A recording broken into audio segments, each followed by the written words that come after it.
Hello and welcome to Talk to Stu Live with me, Stu Magoo. Hopefully you can all hear me.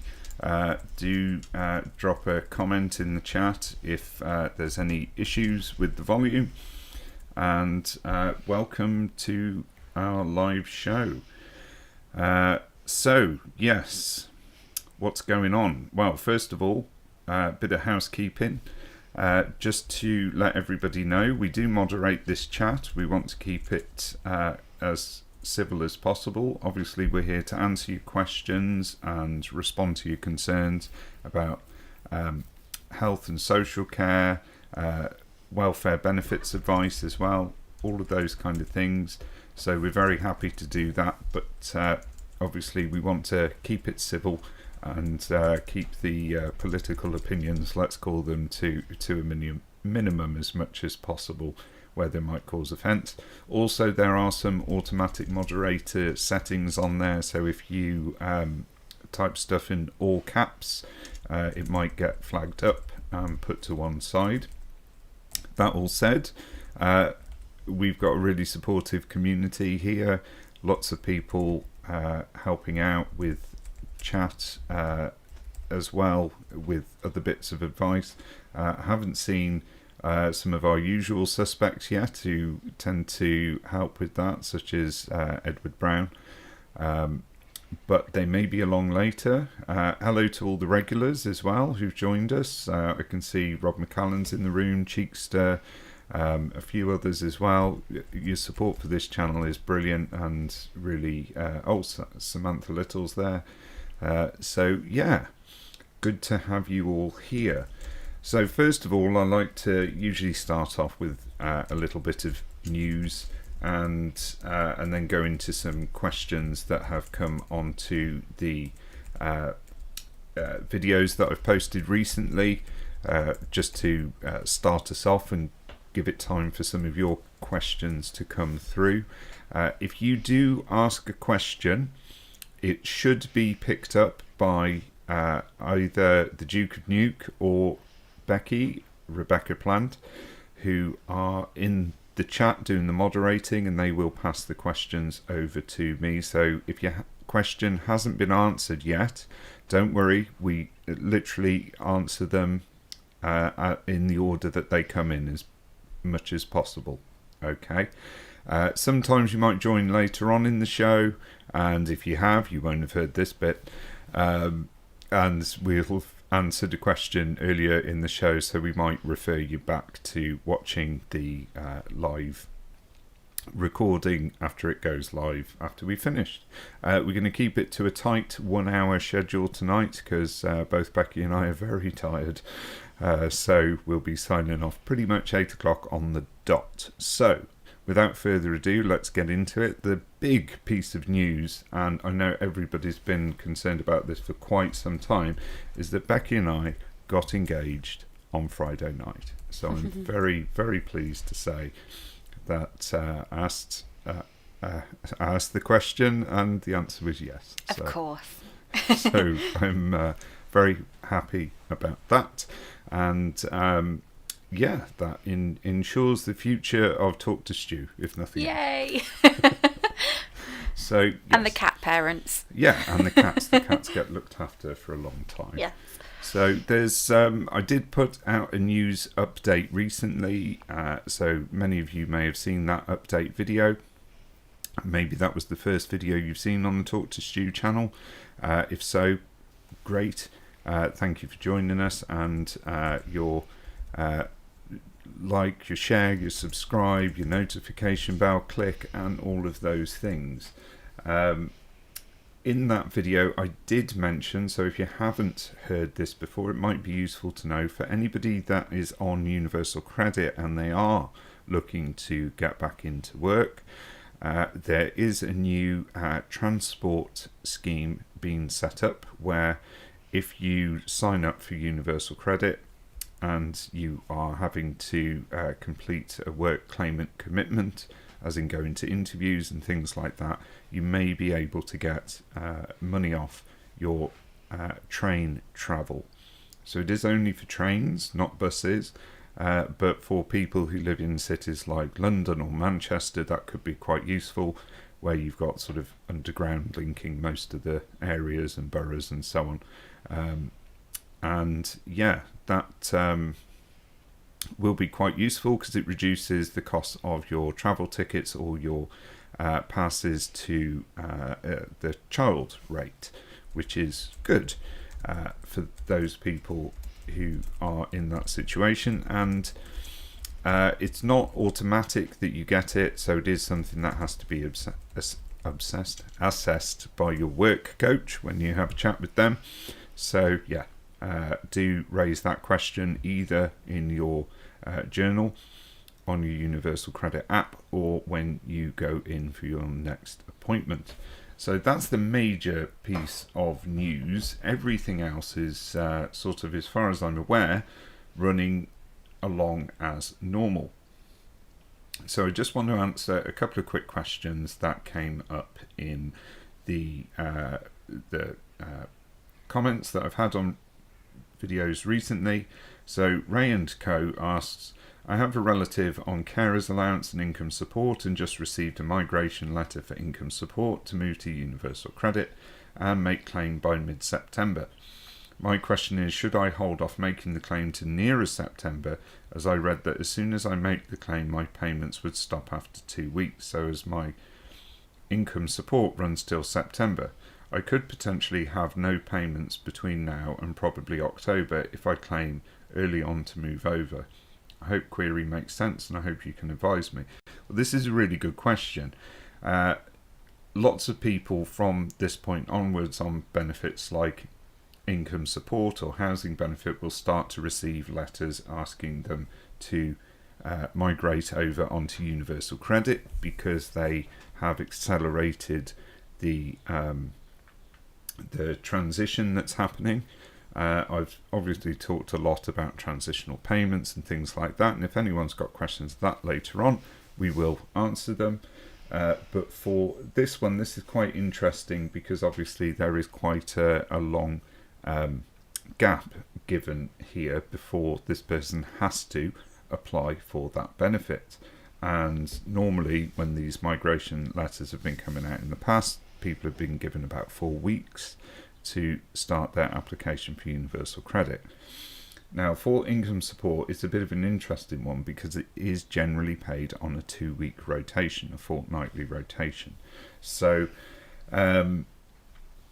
the difficulty is whenever you make that application, depending on how it falls, you will have up to 5 weeks before you get your next payment, because the Universal Credit assessment period has a 5 week, so it has a 1 week cooling off and then a 4 week assessment period at the start. So generally speaking, anybody who signs up for Universal Credit has to do that for 5 weeks. So what I would suggest is that you do that when your payment falls. Now, whether you leave that till September or do it now really makes no difference, as long as it is inside the window that they've given you to apply.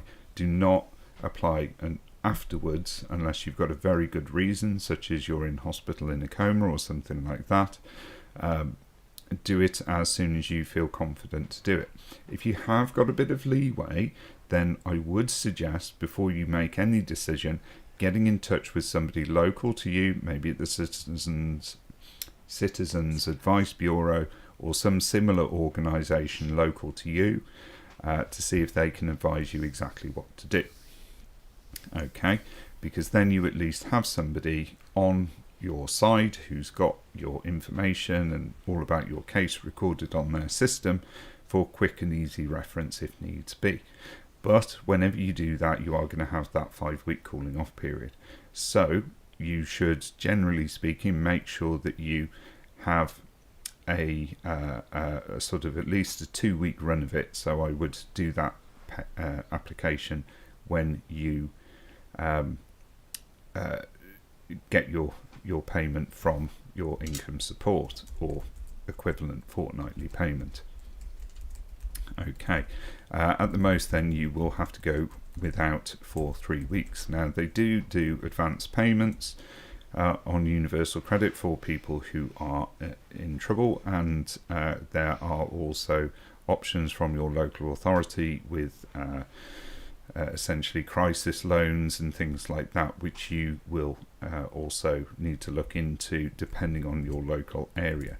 So that is something that you could follow up with. Do bear in mind, if you do get an advance on your universal credit, this money will be deducted from any further payments that you receive once your universal credit is set up. So there we go. That's the answer to that one. Very long-winded answer to quite a short question, but then nothing with benefits is simple, is it? So another question. I can't find who wrote it. Where are they?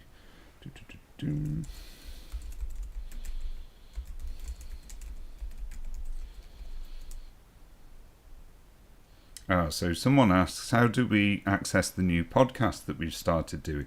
Well, that's a good question. So you should click the notification bell to make sure you get updated of when we do live shows and podcasts and things like that. If you haven't seen our new podcast, do check it out. It's about an hour long. Myself and Becky are interviewing the Duke of Nuke and his lovely wife, Xenia, and talking about their son Harvey, who has quite a lot of disabilities, and how they sort of manage his general day-to-day care and also the other challenges that they've had to face. So that's certainly something worth looking at and watching. Hopefully it will be interesting for people as well.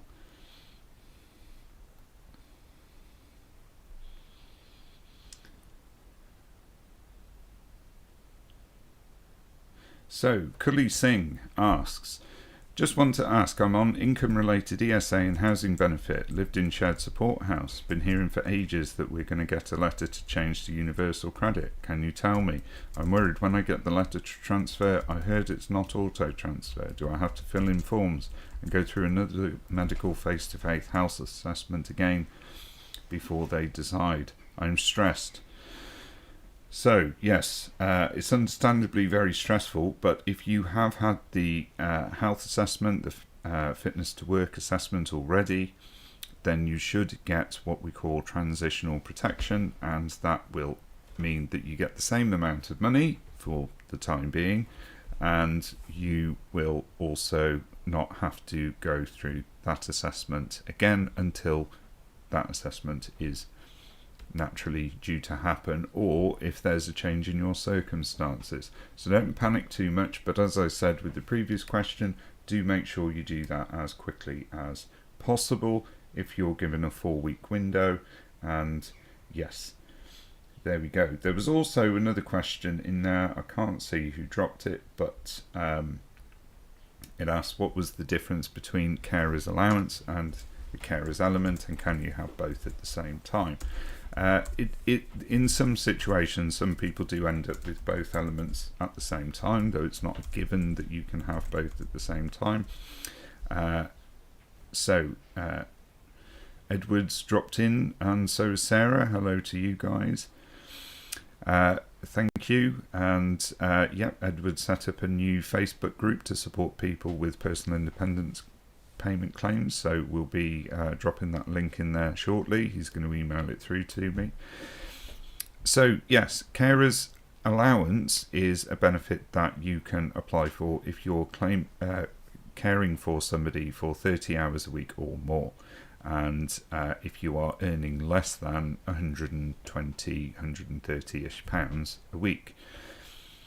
People have been caught out with that because some people's earnings go up and down, particularly if they're caring for somebody, as they might take on part-time work and have a sort of 0 hours contract or something like that, where their hours change every week. So part of carer's allowance is you have to update them as to what your earnings are very regularly. You don't get a great deal of money on carer's allowance, I have to say. So you have to work out for yourself whether it is a benefit to you to claim that. the best way of doing so is basically getting one-to-one support with that and getting a benefits assessment. There should be a link in the description for this for you to be able to do your own benefits check online. Carer's element is added to universal credit, so it's a slightly different thing, but it's based on whether or not you are caring for somebody, and they may be in your household or a different household, but that will be added to your universal credit entitlement. Again, this needs to be confirmed with somebody, so it is best if you get that one-to-one advice from an advisor at the CAB, for example, to look at your case in particular and see whether that applies to you. Okay, the important thing to remember about both carer's allowance and carer's element to universal credit is the person that you're caring for must have a disability benefit in place for you to be able to claim it. So that can be attendance allowance or personal independence payment or possibly children's disability living allowance. So do make sure you check that. Right, that's enough waffle for me on those bits. Let's go to some live questions. Great. So we just need a bit of advice for Cruiser, who needs 2 hip replacements and has protruding discs in their back, and they've still got 0 on all. I said you've got to appeal this. Yes. But they did appeal and still came back with nothing. What would be the next step? What would you suggest? It would be. This is a really difficult one. So, Cruiser, did you have any professional support with that appeal? That's the first question I think we need to know, because if you were getting professional support from somebody who is experienced in that sort of advice area, they should have hopefully been able to tell you what it was exactly that came to the conclusion that you got 0 points. The problem is with personal independence payment, it's not looking at what your condition is, it's looking at how your condition affects you and what the impact of your condition has on your daily living allowance, daily living abilities. So you did not have support from a professional. So yeah, I think the big part of the problem here is you didn't have that professional support. So probably, I'm guessing, and this is no criticism of you personally, but it does require, these applications do require professional knowledge to fill them in. If you don't have that professional knowledge, then you may well have not put across information that they needed to know in the right place at the right time, provided the right kind of evidence, or given the right level of detail about how your conditions are affecting you on a day-to-day basis. And if that wasn't done at earlier stages, then when it gets to the appeal stage, if those ducks are not in a row, then the appeal will find in favour of the DWP. Even if they can see that you're genuine, that isn't really what they're looking at. What they're looking at is whether the process of the application was followed correctly, and that has to be done by both parties. So generally, when I supported a person with an appeal, I'm not saying things like, the PIP are liars, they're trying to trick us. I don't go down that road. I always go down the road of saying, well, they didn't follow the process correctly, they didn't perform the assessment correctly, and then I demonstrate with evidence why they didn't do that. So my guess is that from your point of view, if the form wasn't filled in correctly, or if you made statements that were not detailed enough, things like that, sorry, I knocked the camera, or just in the wrong box, or just in the wrong simple. box. It can be anything. It can be anything. It can be something very small. But when the court looks at it, they're looking at what the evidence is, were the processes followed correctly, was the right thing written in the right spot at the right time. So frustrating. It is. What I would say is, if your condition worsens, which it may do, I'm guessing it will, if your condition worsens, even if it's only worsened by a little bit, then get professional help, then start the process again. Okay? So in order for you to put in a new PIP claim, you have to be able to demonstrate that your condition has changed slightly since the last PIP claim. So with DLA, you could put in an application. If it didn't go through, 6 months later, do another one, all the same conditions, but a bit more detail, and it would possibly be successful. If you good. Okay, so he's saying it has got worse. So yeah, if it has got worse, then definitely get that professional help before you start the process.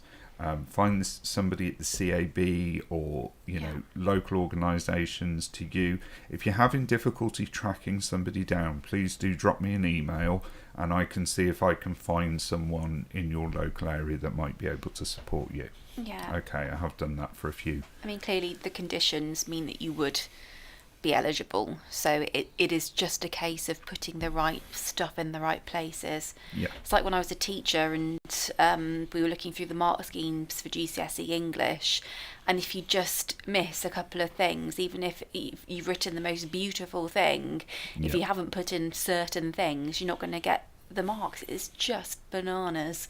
It is. Yeah. It's so pedantic. Yeah. But yeah, it's having that guidance to guide you through the hoops that are set up for you to jump through to get what you need. So there are also a lot of resources available to you that might be helpful. So Edward Brown's just sent a link through. I'm going to take a moment in a second to get that link, which is to his new Facebook group, and he also has a number of resources which you'll be able to access through that Facebook group, which telling you what the sort of do's and don'ts are with filling out the PIP application form. Also, I've done my 3-part video. It's a little bit old now, but it all still applies on how to apply for PIP. Use that to guide you through filling in the form. Also, there's another person on YouTube who's doing some very detailed videos on PIP. She has a very different approach to things than me. Her name is Charlie Anderson, but that's certainly worth looking at as well, because again, it's finding people that can explain things to you in a kind of non-patronising and sensible way that's going to be applicable to you. That's the important thing. But the absolute best thing is getting that one-to-one professional support. So get that in place and then give it a go. If you can't, then use those resources. But yeah, so that's something to bear in mind. So while you're telling me the next question, I'm just going to flick over to my emails and get Edward's link. Yeah. Whilst you're getting the link, could you have a think about this question too? Do people get less on universal credit? As Magic Dark Star has heard that it's about £150 less a fortnight. Is that correct? Why would they be getting less? Sorry, I'm a bit vague. I suppose it's changing over. I don't know. Changing over to universal credit. Tell me the question again. Now I've done that link. Do we get less on you? I'm just going to scroll back up because it's in the chat. Bear with me. Do we get less on universal credit? As I've heard, we get about £150 less a fortnight. This is a really difficult question to answer without knowing the details. Without knowing the details of your particular case. Again, my main advice is go and get one-to-one support to look at your case and be able to advise you exactly. Generally speaking, about 50% of people that move on to universal credit from employment support allowance who are in the support group tends to be on the same amount that they were previously. However, the other 50% don't. While Bill has said Magic Dart Star, if you're on ESA, you lose your SDP payments and your middle rate as it used to be, because they know that they will lose about £600 roughly and would be put on the lower rate universal credit. Okay, so with the SDP element, sometimes you lose your SDP, sometimes you don't. There has been a big court case over this, and the DWP have been told that they are supposed to make sure that the SDP element is protected as well. And as yet, they have not put things in place to do that. So some people are getting that amount and some people are not. if you are getting the full amount, then you can also find that if you have a change of circumstances, you can then lose the transitional amount as well. So there isn't a severe disability premium as is under universal credit. So it makes things quite tricky to do that, but you're supposed to get the same transitional amount. So the amount that goes into your bank should remain the same. But if there's any change in circumstances, and it can be a tiny thing, normally we think of a change of circumstances as moving house, or your leg falls off or something like that. But it could just be something that you move, you change bank account or something like that. Any tiny thing that happens, they can qualify as a change of circumstances and remove the transitional payment. So it is something to bear in mind, but this doesn't happen for everyone. It's very different for everybody. So some people experience it where they lose STP altogether. Other people still get that element, but it's tied up in the transitional element. So it's very difficult. Over time, anybody that's moved from ESA to universal credit will lose out because the transitional element isn't attached to inflationary increases, so over time it goes down anyway. And as I say, any change of circumstance will also mean that you lose that as well. So as I say, the most important thing is you get that one-to-one support to look at your case and calculate what your transitional element will be, and whether or not you will lose it, whether or not you will keep that. Okay. The next one, Descend into the Absurd, has asked, if you are on income-related ESA and in the support group and live with a parent, will you be switched over to universal credit? Say all that again. That was a complicated one.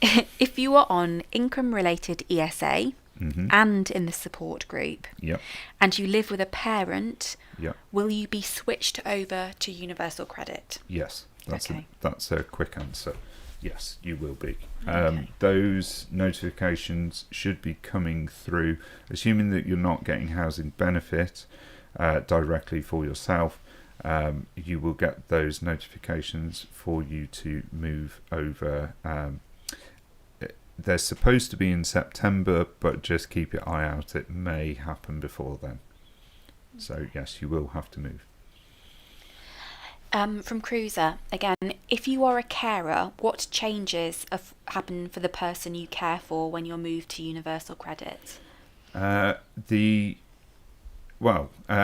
Generally speaking, universal credit will try to move you all over. So if you're caring for somebody who is also in receipt of employment support allowance or something like that, then and they're within your household, then they will also be asked to move over, and then you'll have that assessed basically as a household. And again, you should get that transitional protection. But yeah, it's complicated.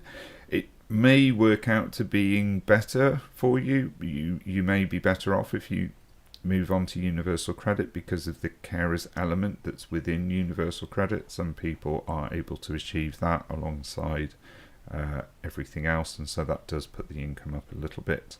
But again, you will need to do a full benefits check to know for sure. Okay, I did have a query earlier from Andrew Shortland, but I asked for a bit more information. I haven't had a response. Andrew asked, if you're on PIP, how easy is it to get... Oh, that's just moved. Bear with me. Sorry, there are a few questions that just came in just as I was reading. Bear with me.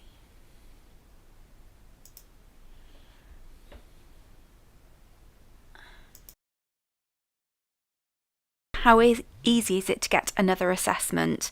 And I wasn't sure whether that was another PIP assessment or what other assessment Andrew was referring to, and I haven't had a response to that. Does that question make sense to you? Yeah, I'll assume that it means PIP review. How easy is it for getting another assessment on PIP.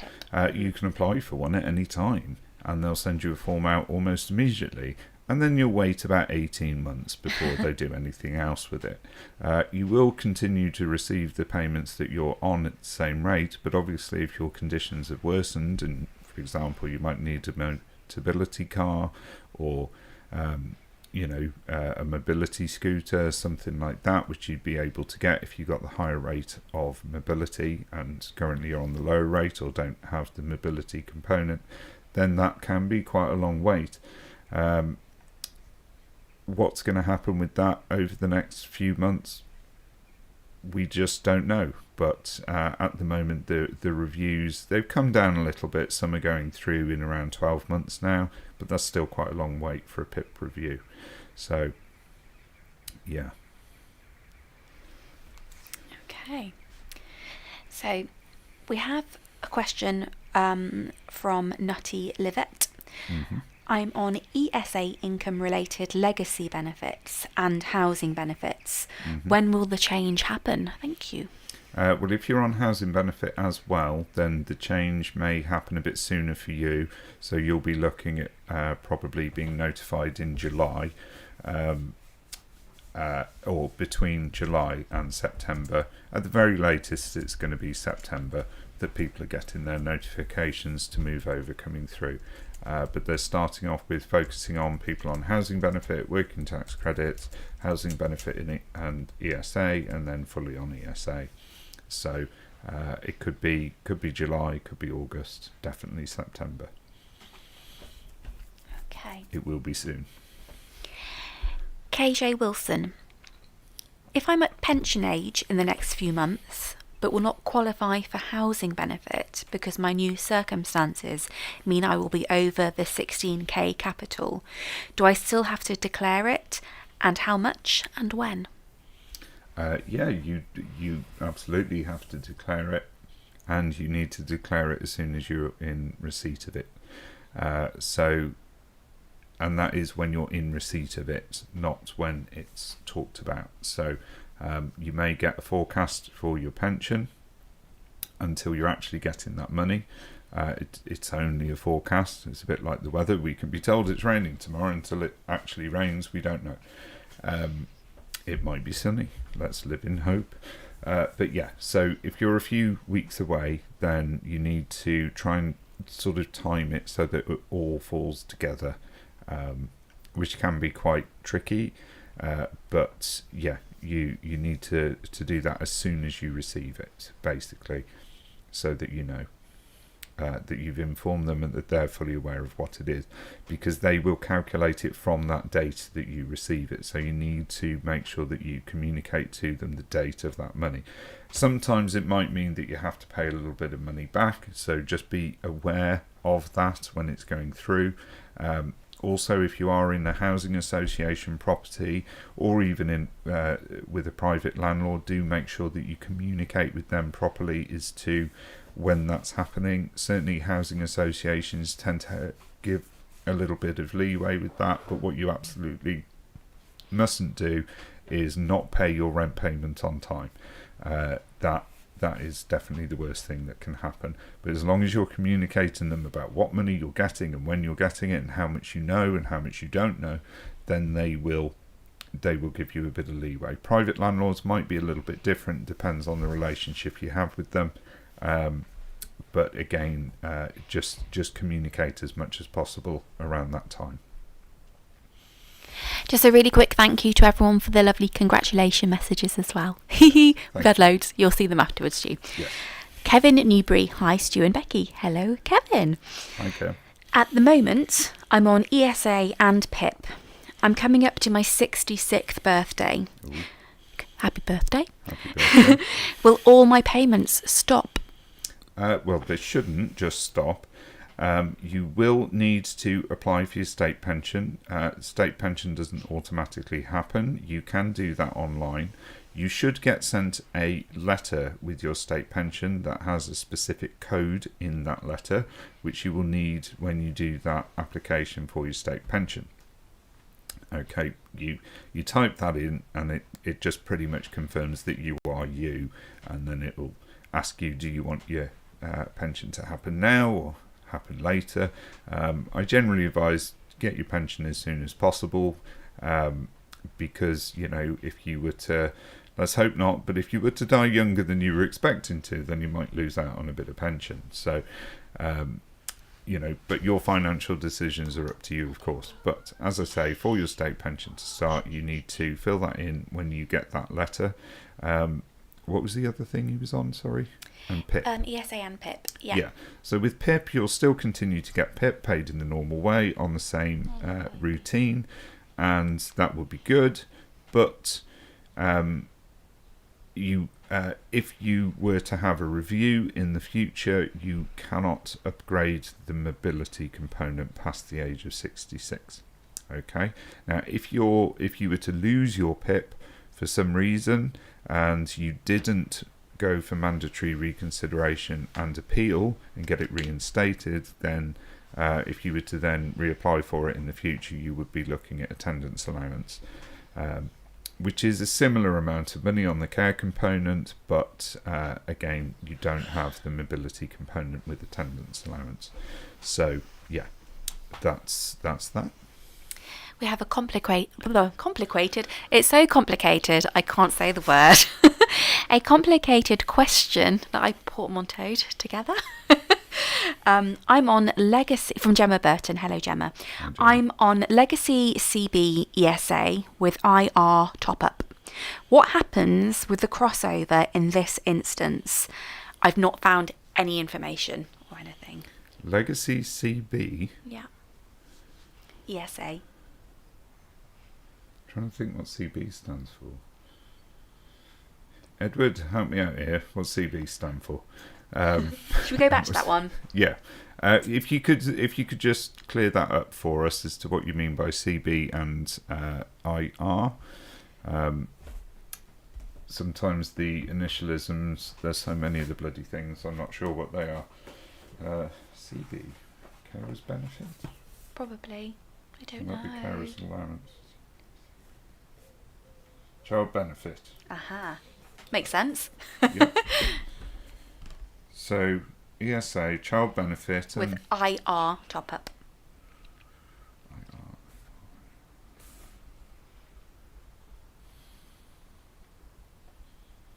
Oh, Gemma says contribution based. Contribution based. Oh, okay. So they call that new style. And income related top up. Thank you, Gemma. Okay. Thank you, Edward. So again, the same rules apply for that one. It's the transitional protection kicks in there. So if you move from that over to onto universal credit, you should have transitional protection, which would keep you on a relatively similar amount. So yeah, contributory based ESA. I think you may. I don't know that they are moving people on contributory based at the moment. I think it's just income related, but I will double check that. Yeah, so no children, income related, and contribution based.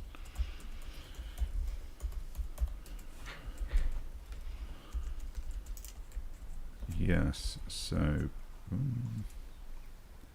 Not on new style. That's what confuses people, from Gemma.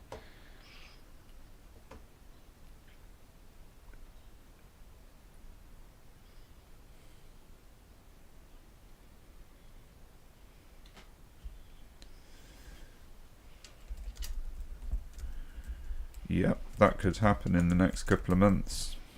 Same as everyone else, by the look of it.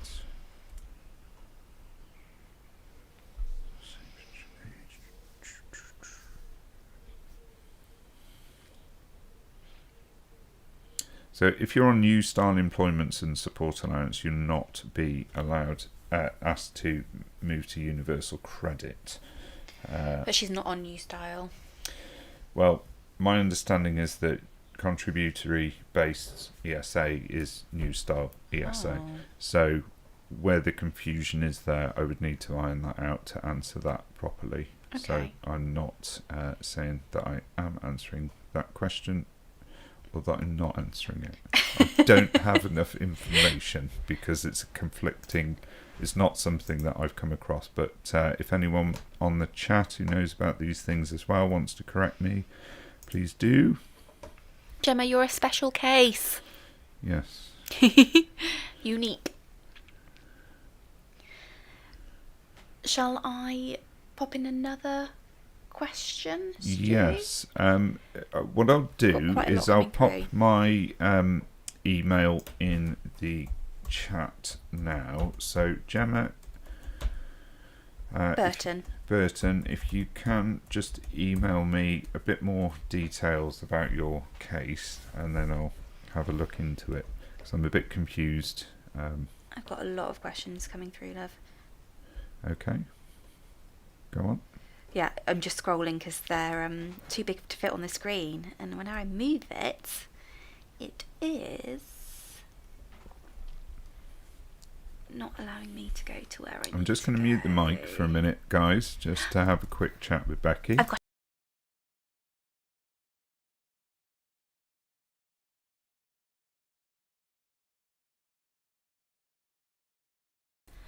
Okay, we're back. Mo Bark, hello. I'm on support group employment and support allowance. I have difficulty to meet with people. When I move to universal credit, do I need to sign every week? Well, it depends what group you're in. Which group did he say he was in? Support group employment and support allowance.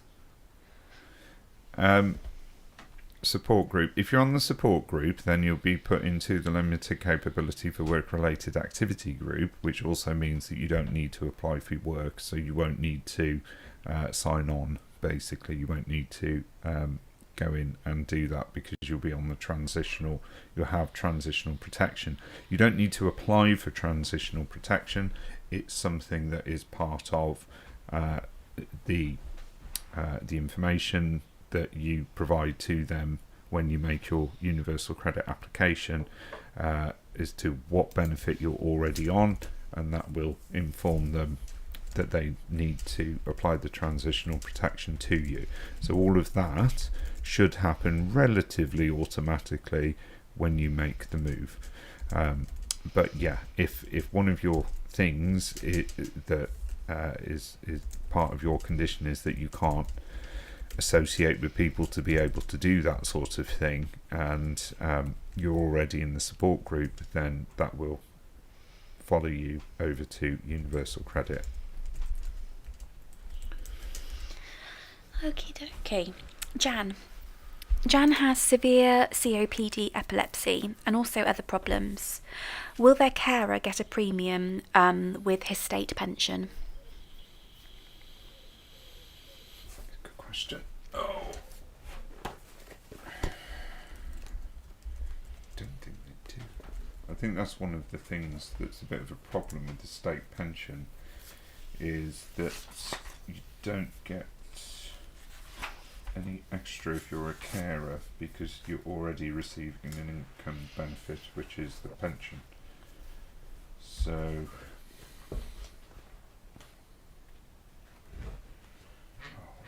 I really should mark these pages that I need to go to quite quickly.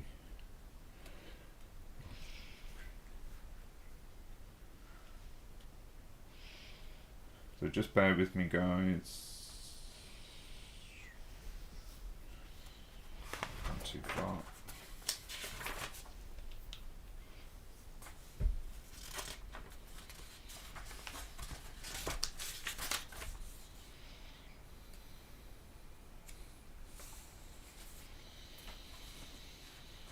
Yeah, I'm pretty sure the answer is no, because you can't get carer's allowance, I know that.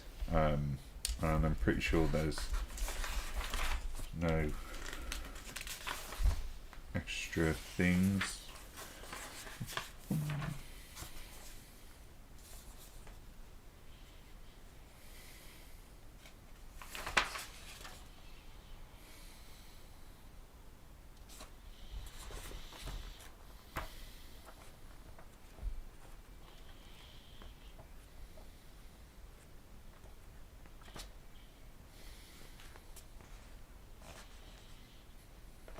I'm going to have to put that aside for the moment, because I'm taking too long to find it in this flipping book. There's the... hang on, I might be able to do it. Might be able to do it...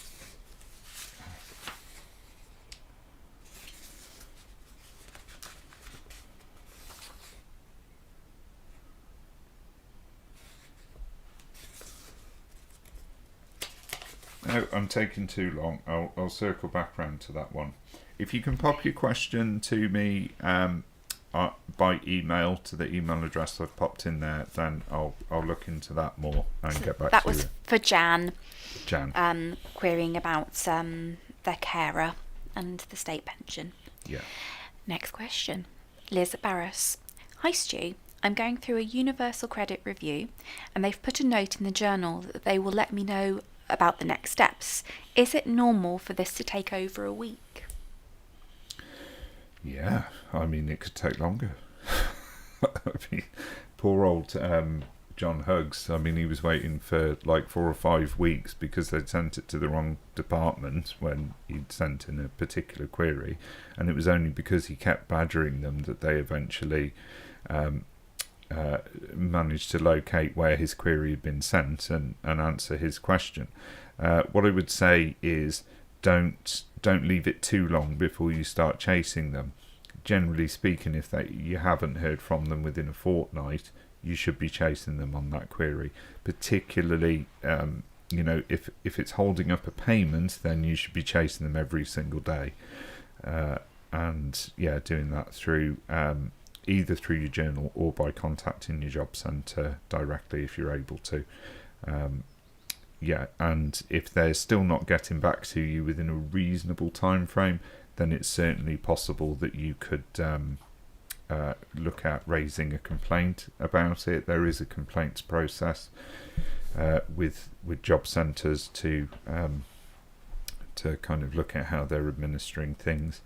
So it's the people that shout the loudest that get treated, get not treated the best, but get dealt with promptly. So yeah, that would be my advice. Mo Bark has popped in another question. When I move from employment and support allowance to universal credit, do I need to apply for protection payments? No, that will happen automatically. So yes, Mo, don't worry about that. When you fill in your application, you'll put that information in the form and that will happen automatically. Lovely. Okay. Steve, hello Steve Squiddy Armstrong. Steve, it's about Scotland, so I'm not sure if you're going to be able to answer this one. Hello, hi Stu, Becky and Nuke. I've read that people in Scotland who are aged 57 and over are being given a light touch. Is this true? And what's the congratulations for? I did say that we got engaged. Yes.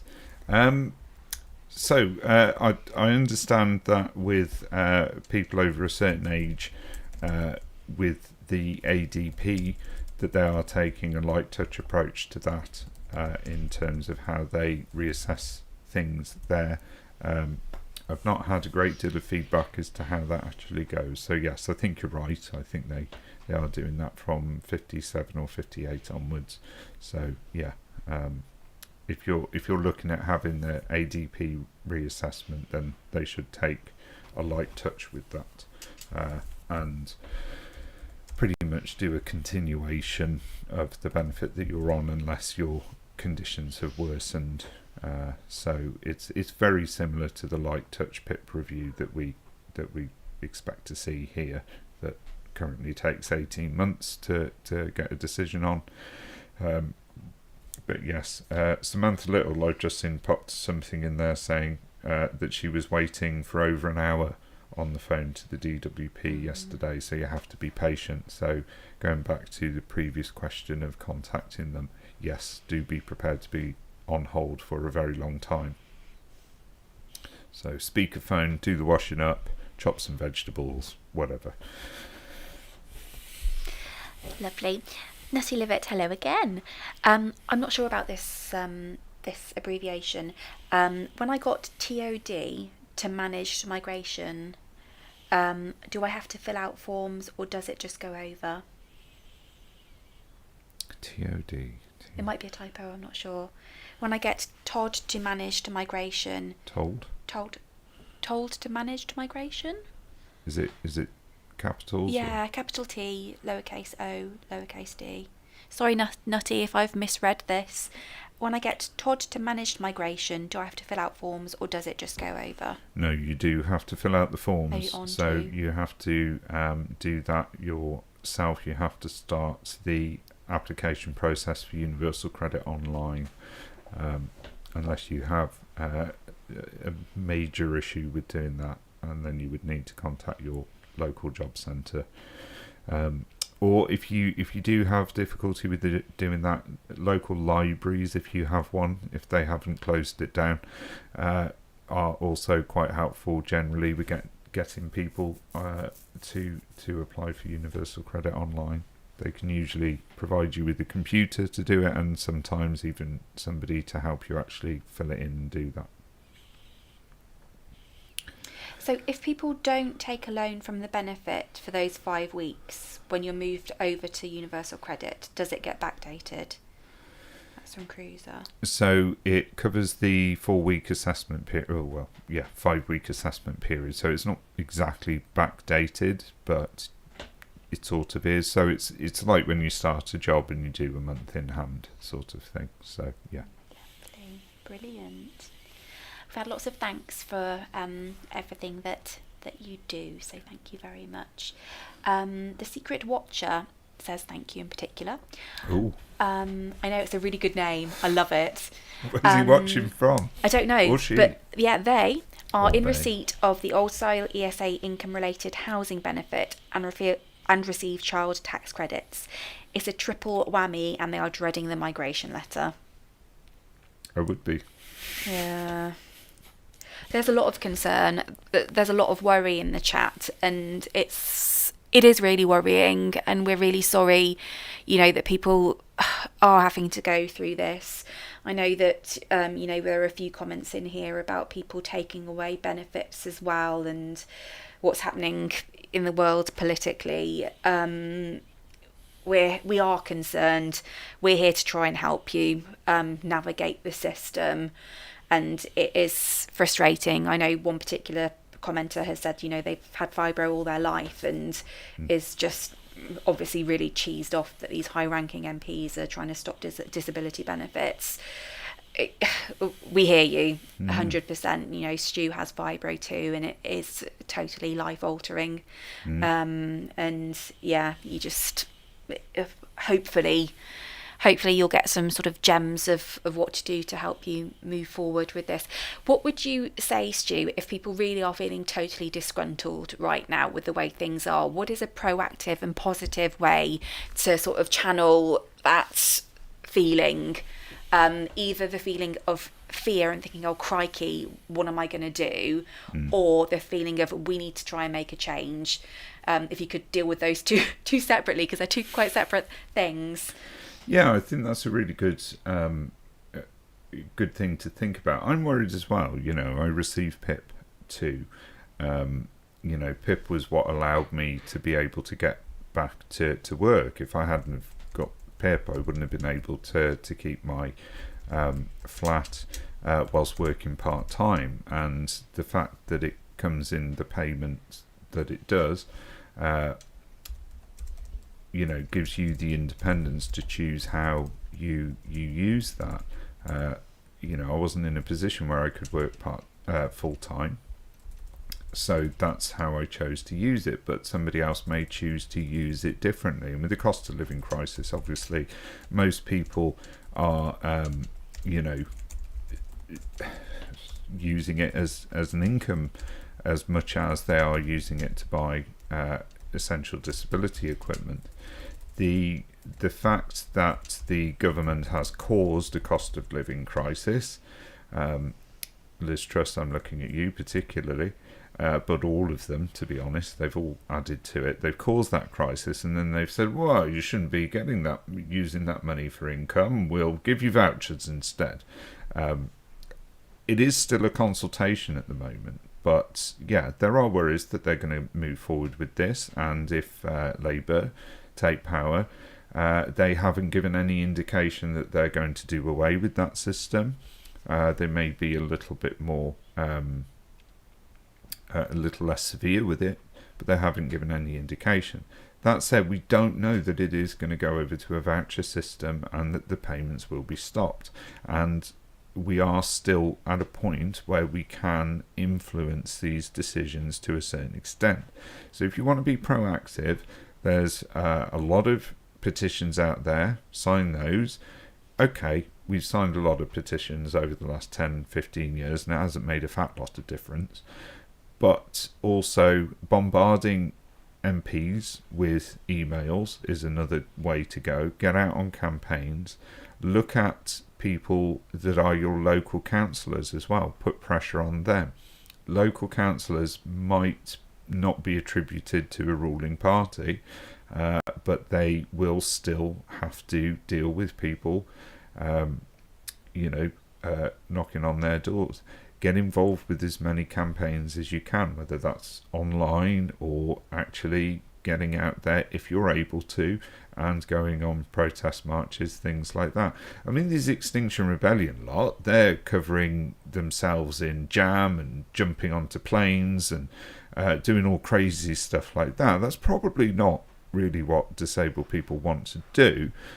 And I'm not saying I'm encouraging anybody to lay down in front of traffic or anything like that. But, maybe people need to start thinking about different ways of approaching it, and drawing attention to this problem, because one of the big issues that we have is the mainstream media just aren't paying any attention to the plight of disabled people in the UK, and that is what they do. In terms of worry, try not to worry too much about it. We just don't know what's going to happen at this stage. It may well go in a completely different direction, and we're getting all stressed out and filling our bodies with stress hormones for no good reason. Try and look after your mental health by doing all of the things. It sounds a bit trite to say, well, try and meditate, listen to some calming music and all those things, but it is actually really important to find what it is that works for you, to kind of keep it all in perspective and think about what's happening today. I have to be honest, I was a bit like, not falling for that hippie bloomin' meditation lark. No way, I've got stuff to do and I need to get it all done. And then Stu basically forced me into meditation. You will meditate. You will meditate, sit down, shut up, close your eyes. And it really has helped a lot. And actually, we need to get back into doing that. I think even if you just give something a try, like I said, the crocheting, that's really good for me because I've got to concentrate on it. Play a game, read a book, just try and switch off from it for a bit. It's important to keep up to date. It's super important. But when it comes to a point where it's making you even more poorly, like I know it is with a lot of us, with all of the worry, and it's a worry that we can't control, it's really important to give yourself that break and take a breath and just, as we said, get your ducks in a row, get everything in order, get yourself as prepared as you can be, and just set yourself a small, achievable goal to work towards that each day. But don't spend your whole day worrying about it. Say, I'm going to do this at this time, and then that is that done for that day, and I can look at doing the rest of it tomorrow, Wednesday, Thursday, Friday. Yeah, compartmentalise. Compartmentalise all your stuff. Exactly. If you are worrying about something, I find it works for me to say, right, I'm going to worry about this for 15 minutes, I'm going to set an alarm, and I'm going to worry about it more than I've worried about anything in my life. And then when that alarm goes off, I'm going to do something else.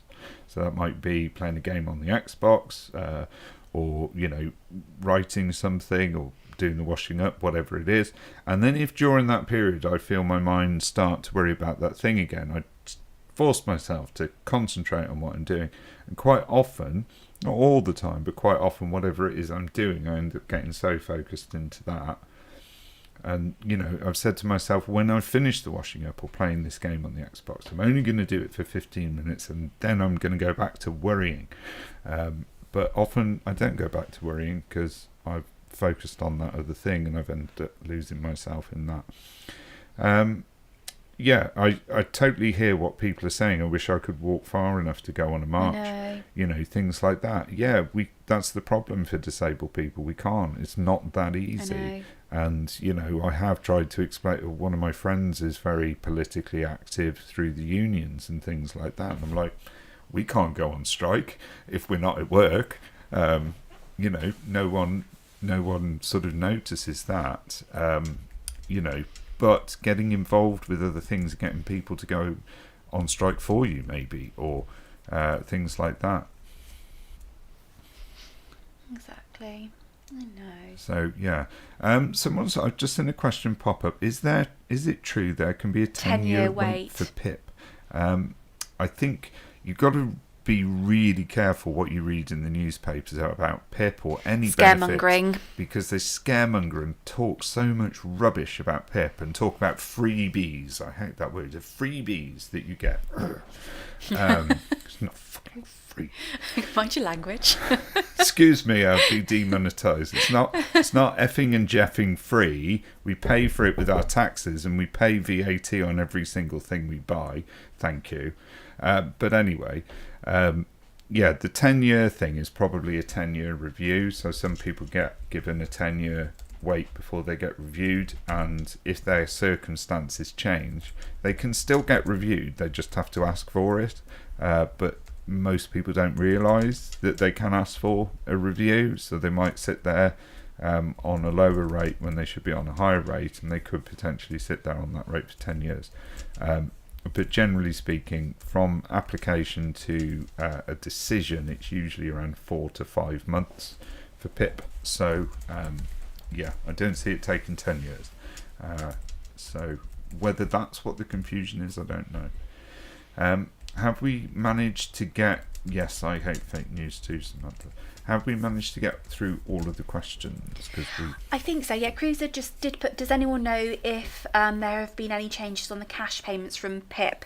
But one of our lovely contributors, I'd have to scroll up and see who it was, said, no, it's just talk at the moment. Yeah. I think it was the lovely lady who you couldn't answer, who answered that. Yes. Sorry. Yes, so tired. Yeah, we're going to have Gemma to wrap... Burton, yeah. Great. We're going to have to wrap things up now. And I dropped the F-bomb for the win, obviously, because we've gone into overtime. Thanks, Rob. I'm going to have to maybe edit that and bleep it, otherwise I'll be demonetised if I post it. Anyway, yeah, I just want to say a big thank you to everybody on behalf of my family. Oh, sorry. That's my work I'm just phone. going to mute for a sec.